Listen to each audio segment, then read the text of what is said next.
Have you ever wondered if the person you trust the most, the one who shapes your life, your beliefs, your childhood memories, could be carrying a monstrous secret you were never meant to discover? Some questions, if spoken aloud, have the power to unravel everything you thought you knew. For me, that question hovered like fog at the edge of my life for years. But it wasn't until a certain night by a silent, secret lake that the fog f. Picture this, it's deep night. The wind sighs through black trees, brushing their bare branches like skeletal fingers against the sky. Water laps quietly at the muddy bank, as if the whole lake is holding its breath. And there, half in shadow, half in moonlight, sits a man you know and love, but tonight, he's a stranger. That man was Rick, my stepfather. If you saw us together, you'd say we were close father and son in every way that counted. But as I grew, so did the sense that something between us was off balance. Rick was kind, patient, but always had a look behind his eyes, like he was keeping a secret that wouldn't. My earliest memories are stitched with fishing trips and long, wordless drives through backwoods roads. Rick believed the best lessons happened in silence. Let the world tell its own story, he'd say, and I'd watch him work his line in the water, his eyes tracking the slow-moving ripples. But some silences are thicker than others. I remember, even as a child, the way Rick's voice sometimes caught when I asked about his past. Or how he would tighten his grip on my shoulder if I wandered too far along the bank. The lake was ours, he said, a secret place just for the two of us. But it never felt quite right. It was beautiful, yes, but lonely. The kind of lonely that leaves you cold even in July. If you'd asked me, I'd have told you we were happy. But in the back of my mind, questions lingered. Why did Rick always double-check the locks on the truck? Why did he only bring me out here, never mom, never friends? And why, sometimes, did I catch him staring at the water as if it might answer for him? No one in our town spoke of that lake. It wasn't on any map, no paths led to its banks but the ones Rick knew by heart. We'd set out before dawn, headlights slicing through mist, and I'd sit in the passenger seat, trying to guess how he always found a way. Even the birds seemed to avoid that place. The trees grew thick and close, their trunks black against the water's edge. I remember the smells: damp earth, old pine needles, the iron tang of water gone still too long. The sounds were few: a pebble slipping, the creak of our folding chairs, Rick's boots grinding into mud. But no frogs, no night insects, no birds. As a child, I never thought it odd. I just thought it was our place, special, private, safe. But looking back, I realized the lake was always a border between us and something he feared. Children know more than we admit. I sensed the tension under Rick's gentle patience, I felt the way his smile could freeze, how his laugh sometimes sounded like it was echoing off a wall inside him. Sometimes, I'd ask questions: what's the deepest part of the lake? Did anyone ever live out here? Rick always gave short answers, or none at all. He'd change the subject, focus on his line, and wait for my curiosity to pass. But kids know maybe not the details, but the shape of a shadow moving in a dark room. I started inventing stories for myself. Maybe pirates buried treasure here. Maybe there was an old hermit living under the roots. But no story I could imagine explained why, every so often, Rick's hands would shake when he thought I wasn't looking. One autumn evening, when I was 14, Rick came home looking tired and grim. He didn't eat dinner. He didn't talk to Mom. After dark, he knocked on my bedroom door. "We're going to the lake," he said. "Tonight." That was new. Rick never fished at night. Something about the way he avoided my eyes made my stomach twist. Still, I pulled on my boots and followed him out. The drive was different, too. Rick didn't hum or tell me to look out for deer. He just gripped the wheel tight, knuckles pale in the dashboard light. In the back seat was his old duffel stuffed so full the zipper strained. We reached the lake under a heavy, moonless sky. The water was so still it looked solid, reflecting nothing but blackness. Rick moved quickly, setting up our chairs, but didn't take out any fishing gear. He just sat, staring at the water, breathing hard through his nose. I sat beside him, silent, every muscle tense. The world felt smaller, as if the woods were closing in. The only light came from Rick's headlamp, throwing huge, warped shadows behind us. After a long while, Rick spoke, his voice strange and far away. "You ever wonder," he asked, "if some places remember what's done to them?" The question startled me. "What do you mean?" He didn't answer. Just stared into the water, lost in thought. The silence between us was heavier than the night itself. The darkness beside the lake pressed against my skin like a cold, wet blanket. I kept waiting for Rick to start fishing, to act normal, but he just sat there, a figure carved out of old grief. Even the frogs had gone silent. Only the wind brushed the tops of the trees, and the water seemed to draw in all sound and memory, holding it tight. Finally, unable to bear the silence, I asked, "Rick, what's going on?" He didn't look at me. He just reached down and unzipped the duffel bag at his feet, pulling out something wrapped in plastic, old, faded, smelling of dirt and river mud. It was a shirt. A child's flannel, crusted with years of secrets. For a moment he simply stared at it, hands trembling. "I have to tell you," he whispered, voice splintering. I can't hold it anymore." He began to speak in broken, halting words, a confession years in the making. His story unfolded like a wound torn open. There had been another boy, years before me, when Rick was much younger. One angry night, after a fight that Rick never forgave himself for, the boy ran into the woods. A storm raged. Rick waited, certain the boy would return, but when morning broke, he found only silence and a shallow grave beneath wet leaves by the rocks. He didn't tell anyone. He buried the body by the lake, our lake, the place he once loved. He thought, in time, he could bury the memory too. I kept coming back, hoping the water would forgive me. But it never did, Rick choked out. I thought maybe, if I just kept it secret, maybe I could live with it. The words crashed over me, leaving me numb. This man, the one who taught me to fish and build fires and mend broken things, was suddenly a stranger. I felt anger, grief, confusion, 1,000 emotions colliding all at once. My mind flashed through memories, now painted in a new, sinister light. The times Rick snapped at me for nothing. The nights he paced the hallway, haunted by dreams I could never reach. The way he always chose that same spot by the lake. Was that where the secret slept? I thought of all the things we never say, the rooms in ourselves we keep locked away, and wondered if I'd ever truly known Rick at all. Tears threatened, but I bit them back. I wanted to scream at him, to run away, but I couldn't move. Instead, I asked, "Why now? Why tonight?" He looked at me then, his eyes hollow but pleading. "Because I need you to know. I need someone to carry it if I can't." I shook my head. "I don't want it. I don't want any of it." Suddenly, Rick stood, clutching the shovel from the duffel bag. "Come," he said, voice breaking, "I have to show you." He walked to the edge of the trees, to a dark patch of ground where the soil always looked soft and black.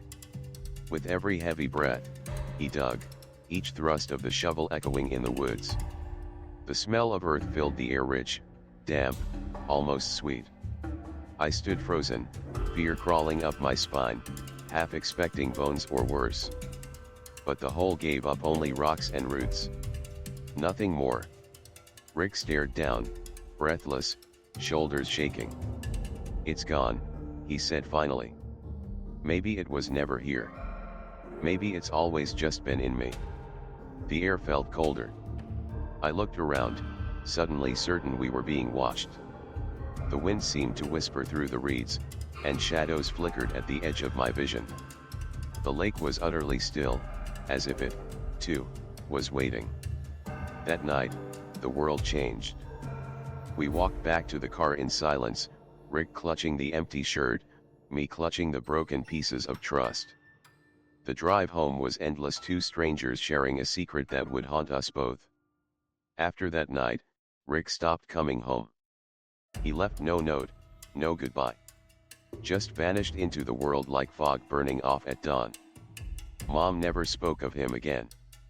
The lake trips stopped. But I couldn't leave the secret behind. It moved in with me, a shadow in every empty room, a whisper in every restless dream. I grew up carrying the weight of Rick's secret, unsure what to do with it. Sometimes I hated him for it, sometimes I pitied him. Sometimes I wondered how many secrets are buried by lakes, by fathers, by families, just waiting for the wrong moment to rise. Years passed. I visited the lake once or twice, never staying long. The water still looked black and endless, the air tasted of memory and regret. I'd stare into the still surface, half hoping to see an answer, half afraid of what might look back. Now, on sleepless nights, I replay Rick's confession in my mind.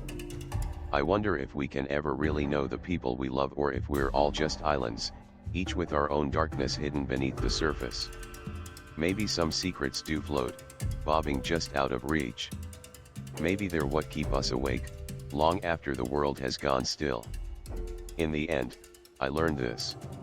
Some secrets never drown. They stay with us, moving quietly under the water, resurfacing in dreams, in doubts, in the stories we never tell. So if you find yourself by a silent, forgotten lake some lonely night, listen carefully to the wind, and remember, some truths can only be carried, never buried. Have you ever wondered what would truly break you? Not loss, not grief, but the slow, gnawing horror of not knowing? If someone you loved vanished without a trace, could you face the possibility that there are fates more terrifying than death itself? That's the question that's kept me awake for years. Not just what happened to my cousin Jake, but how a single moment, a single absence can unravel everything you think you know about your family, your memories, even yourself. Every summer for as long as I can remember, our family gathered at the lake, a tradition as old as my earliest memory. It was the kind of day that should have been unremarkable, folding tables sagging with food, laughter ringing out under the wide open sky, kids darting between the trees, grown UPS swapping stories around a lazy barbecue. The air was thick with charcoal and sunscreen, the water glimmering under a sun that made everything feel brighter, safer, simpler. On the surface, it was perfect. But I've learned that sometimes, the surface is a lie. That year, Jake was quieter than usual. He'd always been the odd one out, introspective, soft-spoken, a few years older than me and somehow older than all of us in spirit. He was the type to linger at the edge of the crowd, head bowed over a book or lost in his headphones while everyone else shouted and joked. But this summer, something was different. He barely touched his food, barely looked up from his phone. I caught him glancing over his shoulder more than once, like he was listening for something no one else could hear. There's a certain chill that creeps in when you realize someone you love has become a stranger among their own family. Sometimes you don't even notice until it's too late. I used to think that families were safe by definition, that if you shared a name, a bloodline, a few awkward holiday photos, you belonged. But watching Jake that afternoon, I felt something shift. He was there, but not present. Laughing, but the sound didn't reach his eyes.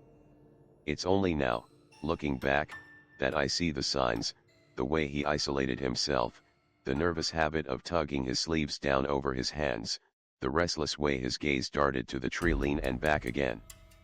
Sometimes, you don't recognize a warning until it's become a memory you can't forget. No one noticed right away when Jake slipped away from the group. I remember thinking he just needed air, or a break from the noise. Didn't we all, sometimes?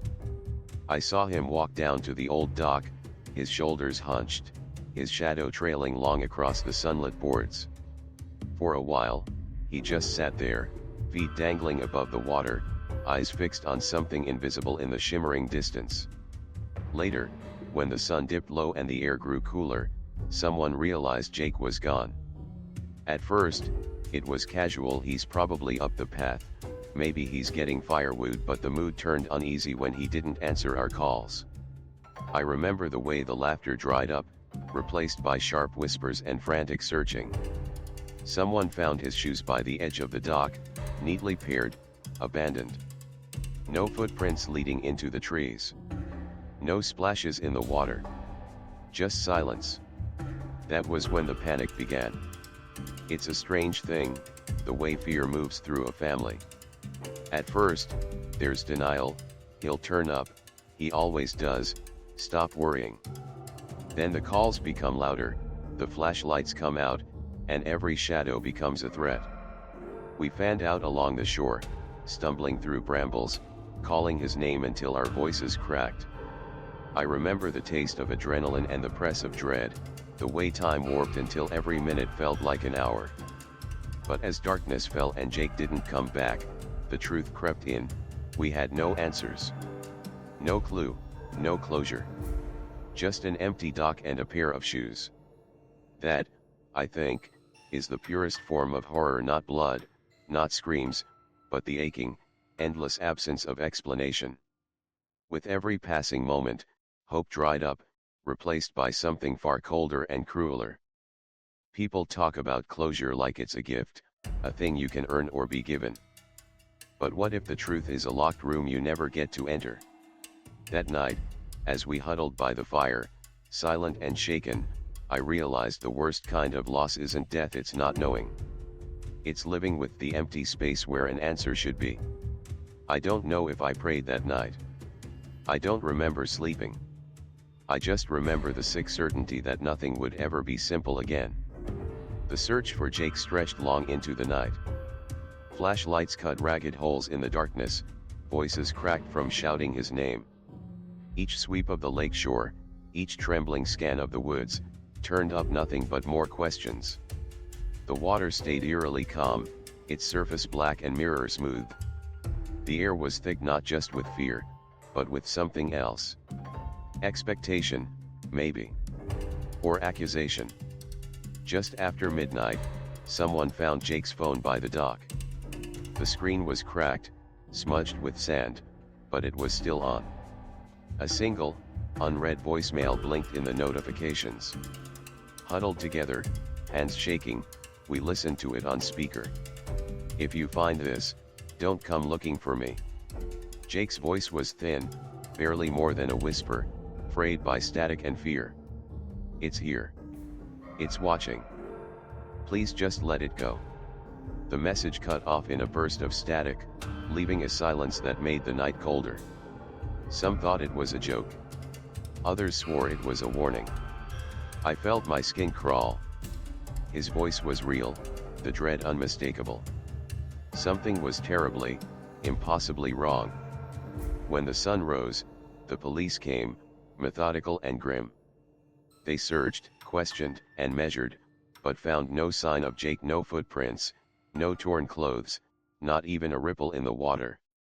Later, as the grown UPS sat numbly by the dying campfire, my uncle kicked at a patch of sand and unearthed a small, battered wooden box.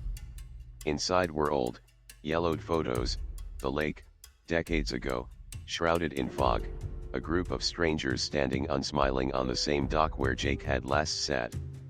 There were handwritten letters, too faded, cryptic notes about the one who is claimed and the price of trespass. My aunt muttered something about old local legends. In the hush, a neighbor shared a story. They say the lake keeps its own. That once every few decades, it chooses someone, and if you try to bring them back, the whole family suffers. Some say it's a spirit, or a curse. Others, well, they just never speak of it. Suddenly, every childhood memory, the odd shapes moving in the fog, the uneasy quiet at sunset felt like part of something much older, and much darker. Days passed. The police left. The search parties dwindled, replaced by reporters and rumor. But for me, and for my family, the nightmare didn't end. I dreamed of Jake calling for help, his voice echoing over dark water. I started waking at the same hour he'd vanished, heart pounding, certain I'd heard footsteps on the porch.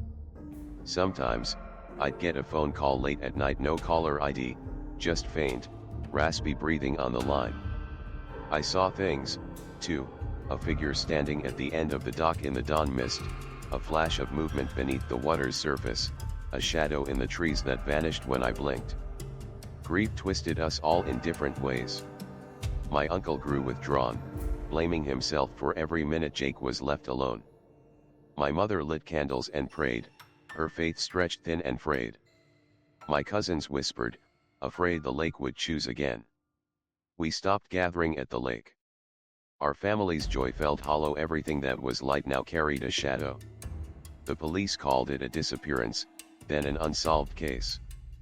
But no theory, no runaway, no drowning, no accident fit the facts, or eased our pain.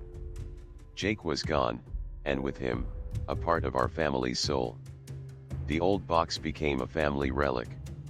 The letters were read and reread, their meaning debated and feared. Some said we should burn them, break the chain. Others insisted they were a warning, or a plea for understanding. Years passed, and the world moved on. But for us, time stood still. Every family photo, every holiday, every empty chair whispered the same question: what really happened to Jake? No one dared answer. The lake's surface, smooth and silent, kept its secrets. Sometimes I still dream of that summer sunlit days and laughter before everything changed.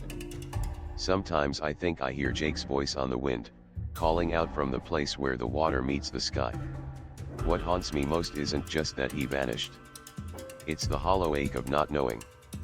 The terror that comes not from monsters, but from the space and absence leaves behind. The knowledge that sometimes, the past never gives up its answers. And sometimes, what disappears by the lake is not only a person, but a piece of innocence, faith, and peace that never truly returns. So if you ever visit our lake at dusk, listen carefully to the silence. You might hear laughter, or you might hear the echo of a name, carried on the breeze, Jake. And remember, some mysteries aren't meant to be solved. Some losses never heal. And some secrets, like the depths of that lake, are best left undisturbed. Because what vanishes at dusk can haunt us for a lifetime.